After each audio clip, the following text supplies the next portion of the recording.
Well, good morning. Yes, it's me, Kenny Polcar, your host of the party, and today is Wednesday, February 26th, 2025. And here are the things you need to know to get your day started. Well, stocks tested and they breached into the intermediate term trend line support that we talked about, but they did end up rallying back by the end of the day. The Mag 7 index is now in full correction territory, down greater than 10%.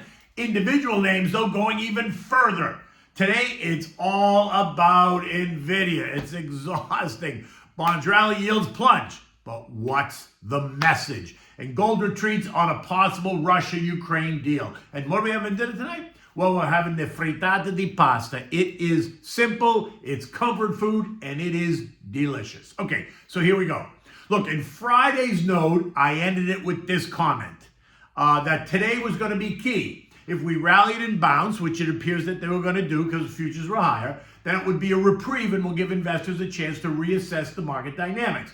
But if today is just a dead cat bounce, then I would expect us to breach trendline support, and that could take us into the 5,800 range on the S&P. And it appears that's just what it was, a dead cat bounce. Stocks struggled after the opening on Monday. Investors, traders, and algos just not sure. And by the closing bell on Monday, the S&P failed to hold and breached the trend line support at 6,009, ending the day down 30 points at 59.83. And then again on yesterday, the broader market went lower still. Now, while the Dow, the 30 stocks in the Dow did end the day higher, up 160 points or 0.4, the S&P lost 28 points to end the day at 59.55. The NASDAQ continues to get slammed, falling another 260 points or 1.3%. The Russell down 8 points. The transport's down 6 points. The equal-weighted S&P, yes, was up 10 points. That suggests, what the tech does to it, right? And the Mag 7 fell 592 points or 2.25%, taking that index into official correction territory. Now down about 12% off the December high, while the NASDAQ's only down 6.5%. The moves leaving many of the fan favorites wounded but not out. Nvidia down 18%, Palantir down 28%, almost filling that gap that we discussed last week. Broadcom down 19%, Tesla down 40%, AMD down 50%, Qualcomm down 28%. These names and many others now well into correction territory, meaning that they're down at least 10% off of their most recent high, all while the indexes appear to be, the NASDAQ still appears to be in that normal trading range. But none of this should surprise you. We've been talking about this for months now. A shakeout was overdue, and maybe it was the news over the weekend about Uncle Warren's big cash pile that spooked everyone. Whatever it is, it is. But that does not mean that you as a long-term investor need to panic and sell and hit the sell button on everything and light your hair on fire. Absolutely not. And today is D-Day. At 4:05 p.m., Jensen Huang, CEO at Nvidia, is going to take the global stage to report on the state of his union. And investors, traders, and algos are on the edge of their seats. It's a crowded trade. You would think it's the only company reporting today. That's not true. We're going to get about 40 companies reporting today, but no one seems to be interested. Put it in context. Nvidia's performance is seen as a bellwether for the tech and AI industry. Despite recent concerns about cost-efficient AI alternatives, think DeepSeek, major clients reaffirmed their spending plans. Meta, Alphabet, Amazon, and Nvidia's 90% plus dominance in the AI chips suggests real resilience. The report will likely clarify whether the Blackwell launch and sustained hyperscale demand can propel Nvidia past short-term market noise. Here are the key points that we'll be looking for from Jensen, understanding that the options market is pricing in an implied move of plus or minus 10% based on what he says. The stock's reaction will hinge on beating expectations and providing bullish guidance. Nvidia's consistent performance, beating estimates in 16 of the last 18 quarters, sets a very high bar. But the recent 11% decline, actually 18% decline from the January highs, adds pressure to reassure investors. At 6:30 this morning, the stock is actually quoted up $3 at $129.75. Now, one of the key metrics, revenue performance. Analysts expect quarterly revenue of approximately $38.3 billion, a 73% increase year over year. This exceeds their own guidance of 37.5, right? Provided in their third quarter earnings release, that they projected. The growth is driven by strong demand for AI-focused data center chips, particularly the new Blackwell chip. Earnings per share. Consensus estimates project 84 cents with net income expected to reach 21.08 billion, up from 12.8 billion. Nvidia has a history of beating the EPS by about 5.6 to 11% over some recent quarters. So investors are going to watch for another potential upside surprise, which I think they're going to get. Blackwell platform. This quarter marks the initial commercialization of Nvidia's Blackwell architecture, a highly anticipated AI chip. The company previously forecasted several $billions in Blackwell revenue for the fourth quarter, with CEO Huang describing demand as insane. Updates on production, ramp up, and sales will be critical to this report, as Blackwell is seen as a cornerstone of Nvidia's future growth. What about the data center strength? The data center segment, which includes AI chips like the H200 and the Blackwell series, is expected to continue its dominance. In the third quarter of fiscal 2025, it generated a record $30.8 billion. That was up 112% year over year. Analysts will look for confirmation of sustained or accelerating growth fueled by hyperscaler investments from companies like Microsoft, Meta, and Amazon that have already kind of talked about their commitment. Guidance, right, for the first quarter fiscal year 2026. Investors are keenly focused on Nvidia's revenue outlook for the next quarter, the February to April, right? Analysts forecast nearly $42 billion, and guidance exceeding that could dispel recent concerns about any AI demand weakening, right, due to DeepSeek's low-cost model claims. Strong guidance would signal confidence in continued AI infrastructure spending.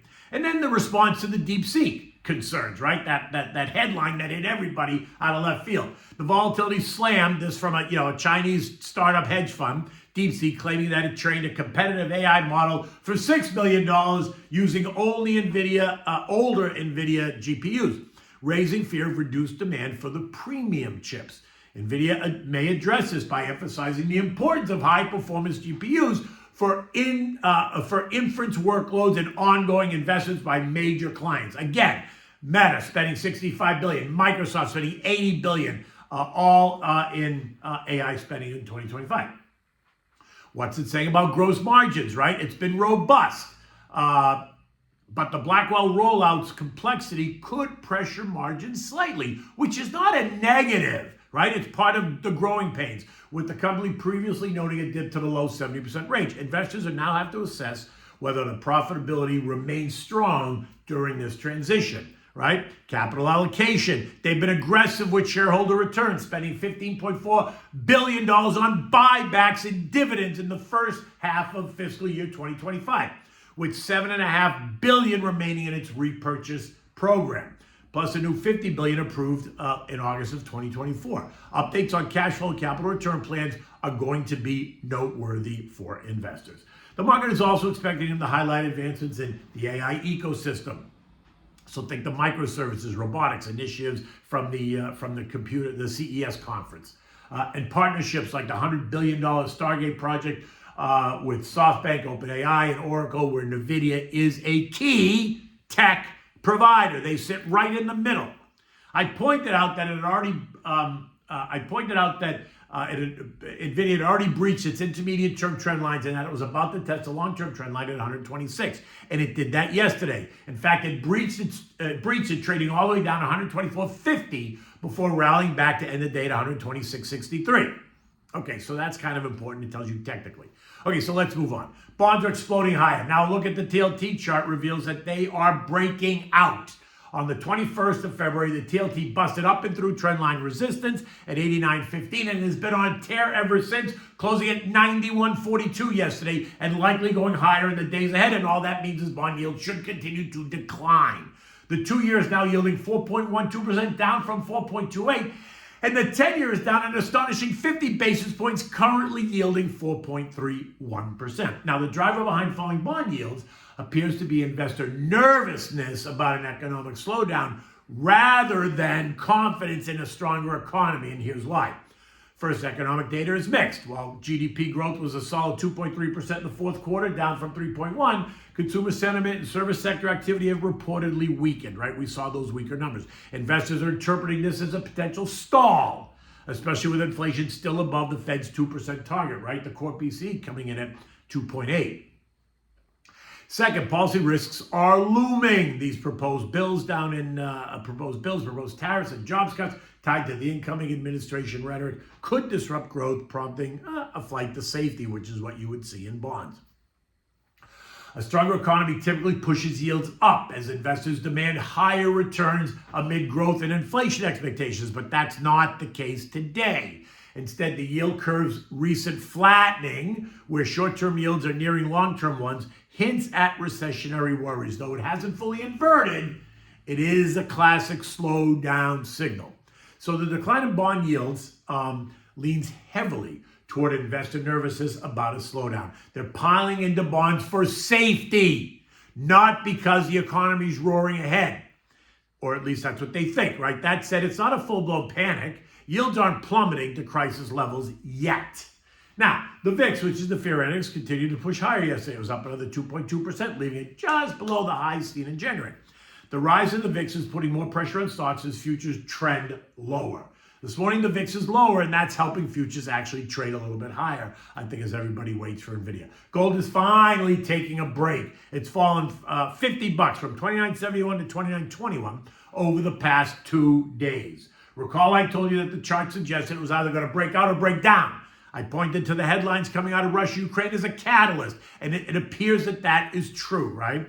Zelensky has agreed to the mineral rights deal that Trump proposed, and it appears that now that the conflict might be getting closer to an end than not, and so that's gonna cause gold traders to take profits after the dramatic move higher.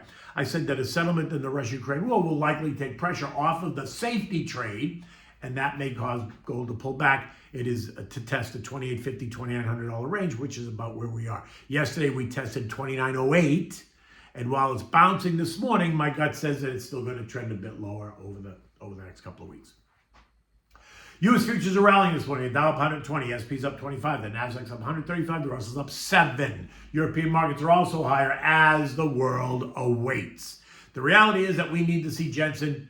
We need Jensen to settle this all down. It's important that the numbers are good and the outlook is strong. And if he shows a hint of something negative, then the tone will shift swiftly because we know that they're just looking for something negative so that they can slam it. Now, while I'm not concerned, it's amazing what some people focus on, but while I'm not concerned, they just want to look for something where they can say, look, he missed it. I don't buy that. The S&P closed at 59.55, down 28 points. Intermediate trendline support, 59.45, which I didn't think would hold, and it didn't. Yesterday, the S&P traded down at 59.08 before rallying back. Now, it appears as the market's expecting Jensen to deliver, and if he does, then watch the buy algos go into hyper overdrive because futures are pointing higher ahead of this report. Now, remember, you need to make your plan. You need to stick to it. Feel free. You should call me to discuss making one if you don't have one, 561-244-2504. Okay, what do we have in dinner tonight? We're having the Frittata di pasta. It's a great dish. It's one that you'll never really see in a restaurant. It's more comfort food coming from my kitchen to yours. So for this, you need butter, olive oil, eggs, salt, pepper, grated Parmigiana cheese, cubes of provolone cheese, cubes of salami, and you need the cooked spaghetti. You want to start by cracking 6 eggs in a large bowl, scramble them up so that they're all ready. Now you're going to add in the Parmigiana cheese, the provolone, the salami, season it with salt and pepper, mix it really well so it's all coated. Now to add in like a half a pound of cooked spaghetti. Now you're going to leave it al dente, don't cook it mushy. Put it in there, mix it well so it's all coated. Now in a large nonstick frying pan, melt the butter and a little bit of olive oil. When it's nice and hot, add the spaghetti mixture and kind of spread it out, leaving it to cook. Once it comes together and the bottom is golden, kind of flip it up and look at it. Then you're going to flip the frittata over by placing a large plate on the pan, flip it over on the plate, and then slide it back into the pan so that the other side cooks and gets all nice and golden as well. Once it's all cooked, remove it, flip it back onto the plate, allow it to cool for 5 minutes, and then just slice it up and enjoy. Yum, yum, yum. Now, you know what? You can have it for lunch. You can have that for dinner. You can even have it for breakfast. In any event, It's kind of an overcast day here. It's not really sunny, but it's still going to be about 72, 73 degrees today. So that'll be nice and comfortable. So until tomorrow or until 4:30 tonight, when we hear from Nvidia, take good care.